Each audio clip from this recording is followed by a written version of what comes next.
The sky is crying.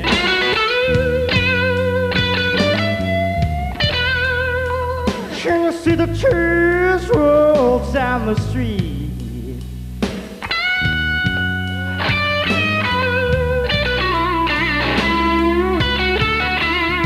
The sky is crying.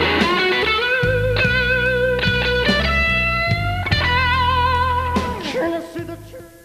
Welcome to Musicians Weekly. I'm Jack Hansen. Tonight we're featuring Power Blues.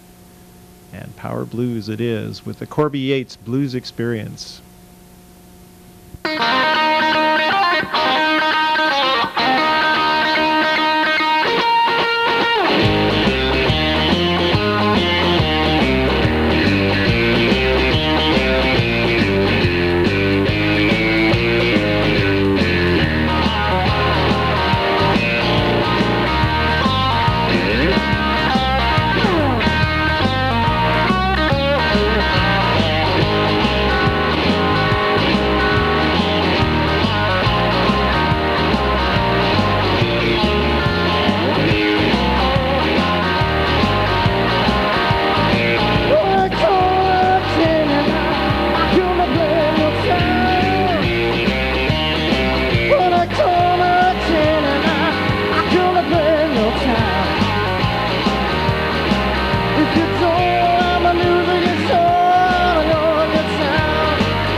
Making love. My ways a little sad. 'Cause I'm a voodoo child, yeah. Oh, knows I'm a voodoo child.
For your sweet time, I'll give a rhyme man one of these days.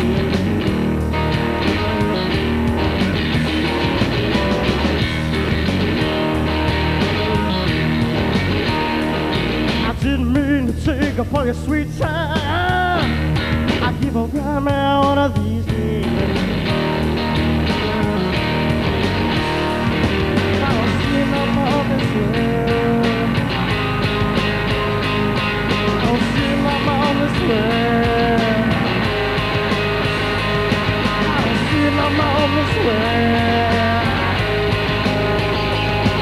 I don't see my mom this way.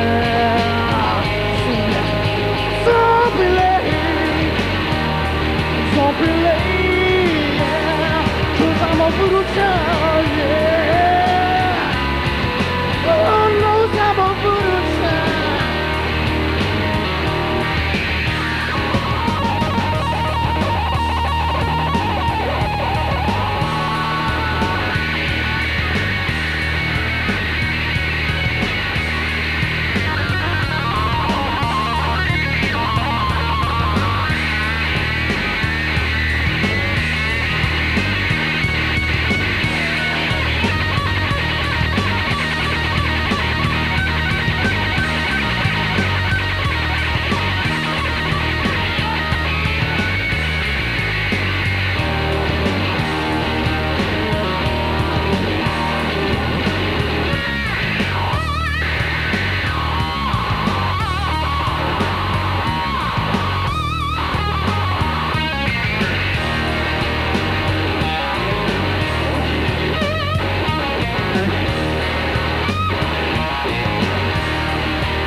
Okay, I'm here with Corby Yates and Jim Yates. And Corby, it's been very impressive listening to you play, but do you ride skateboard like you play guitar? No, I'm not good at riding a skateboard. What about the volume that you play at? Is that always part of your playing, or do you play on acoustic guitar or practice? Yeah, we got a 12-string guitar, and I play on it a lot because I like playing acoustic a lot, and when I just jam around at home, I play on acoustic a lot. So I like anything. Now, do you live out in the country where you can play at a good volume? I think you're the loudest band we've had on Musicians Week. Yeah, we play out in the country. We play with we can get pretty loud. But one time, this lady, she came over and she says, "Turn it down," because she lives like across the road, and she came over and she was all mad or something. Oh boy, I can relate to that. We've had them come with axes and chainsaws and anything. So you're lucky to be able to to really be able to crank it up and play, eh? Yeah, it's fun. I mean, the more you turn it up, the better tone you get. So I got to turn it up. I don't know. It's not just the volume. If I could get the tone, I don't know. I just was like, oh, you said we could turn it up, so I said, okay, I turned it up. Yeah, the guitar starts to rattle with each note that you're playing, and it works out. Mm-hmm. Now you've been playing almost your entire life. I mean, yeah, since I was 6, and then I just kept going. I just thought it was fun. And you've been in a Jimi Hendrix guitar contest? Yeah, I met his dad, and there was like other kids, and we played, and it was just like a competition, and they judged the people and picked out who was the best one, and I won. So, what do you think the words to Voodoo Child mean? What do they mean to you, I should say? I don't really know. Maybe like a premonition about death or something. I don't know. I just like the song. A premonition about life too. Yeah, it's a powerful song. Yeah. Mm-hmm. Now this next song that you is Common Ground, and you wrote the song. You want to tell us something about it? Yeah. Song is like we wrote it, and I wanted to have like a funky type song, and like we just worked. We were thinking about lyrics, like to write, and I was thinking, well, like if it's hard like to go up to talk to somebody you don't know. So I just thought, well, there's a song, because I used to write songs about like my life, but they were kind of dumb because I was just a little kid. So like we're all little kids. I know, but it would be like, yeah, I like football cards, and I used to trade them, and I get other ones, and I thought, man, I got a sucky card and I traded good cards. So then I wrote about a blues song about that. But I mean, you couldn't do that like on a real thing without people laughing at you. Go, oh, you're just a kid. So I just thought of something that maybe would be good that other people would write that didn't sound like stupid. I don't know. Well, nothing you do sounds stupid here. Okay, it's Common Ground with the Corby Yates Blues Experience.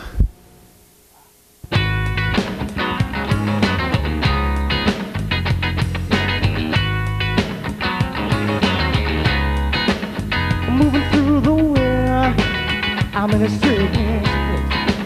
No one too early to, don't even know her face. The people all around me are talking in a tone. Don't feel like I belong here. It's not my favorite song.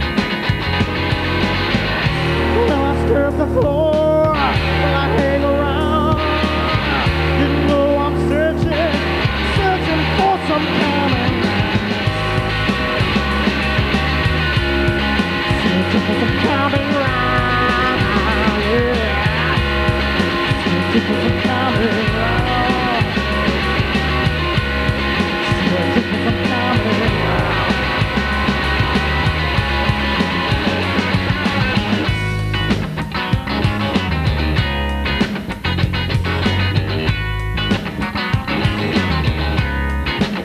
I'm waiting for the word to step out of my mouth.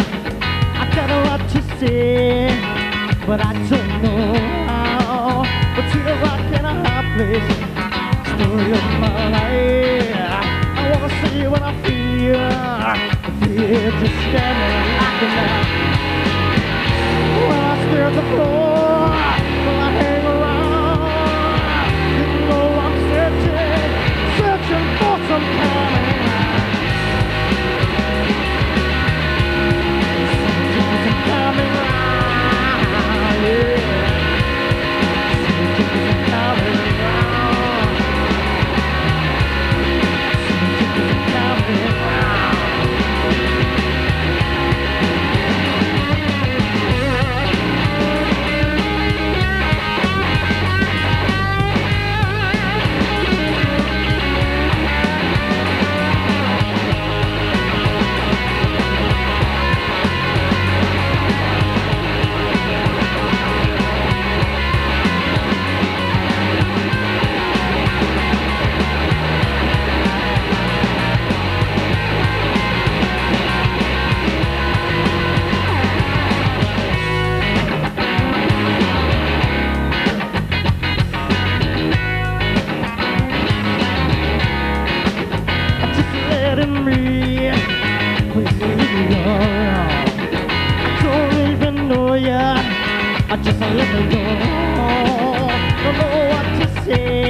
I'm just trying to talk, but it's just too long. Well, I stare at the floor, well, I hang around. You know I'm searching for some common ground. Searching for some common ground, yeah. Searching for some common ground. Searching for some common ground.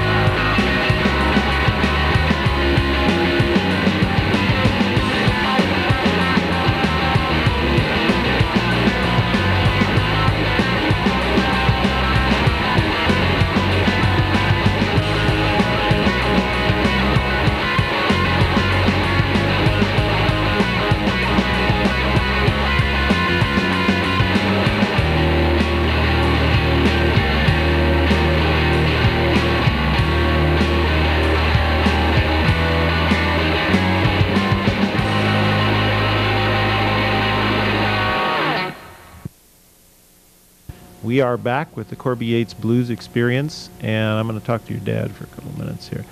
Jim, you know, when I was growing up, you know, the parents always said, don't give your kid a drum because he'll drive you crazy. How's this work? Oh, it works great. He just, from the time he was a little kid, just always wanted, music was his thing, and I believe that as a parent, the goal is to find out whatever it is that your kid likes and try to help him be good at it.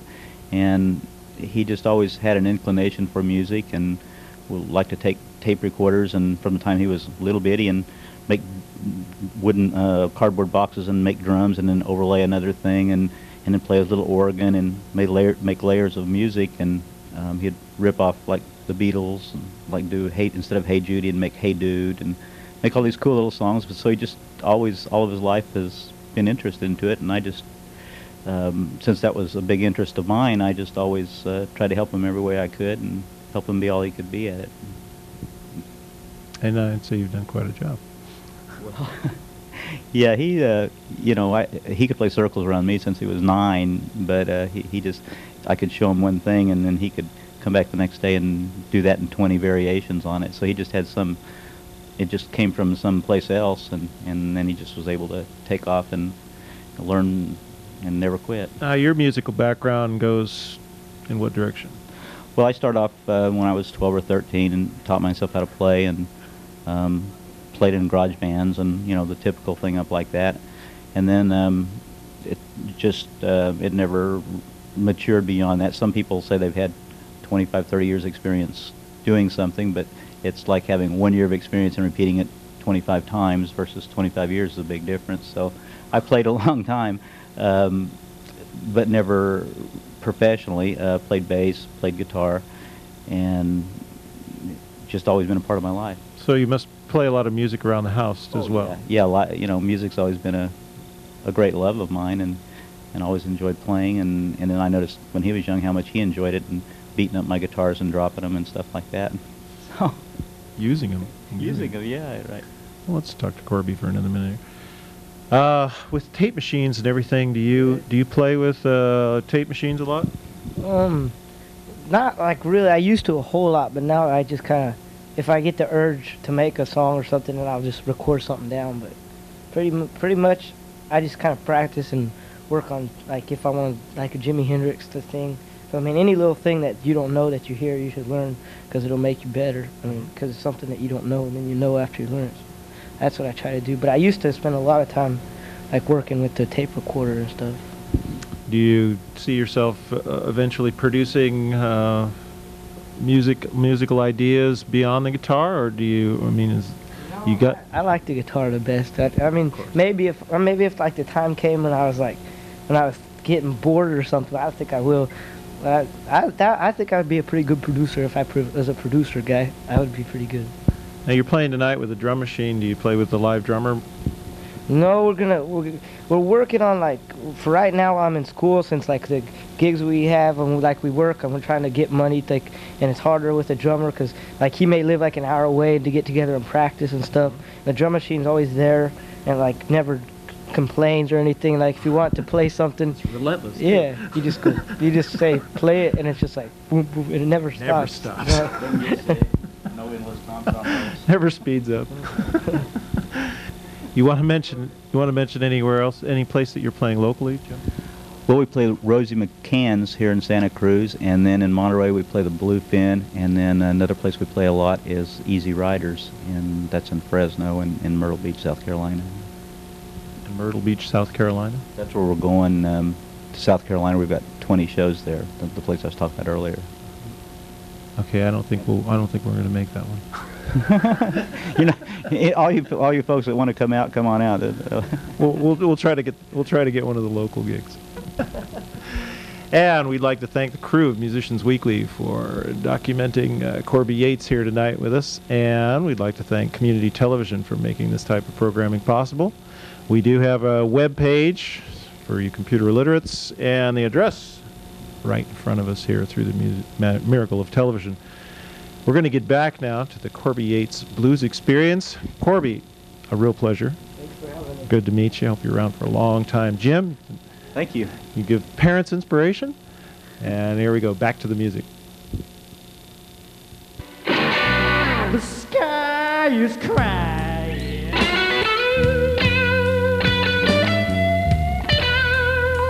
Can you see the tears roll down the street?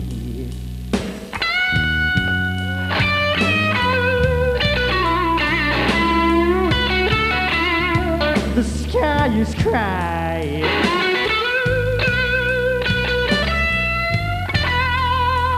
Can you see the tears roll down the street?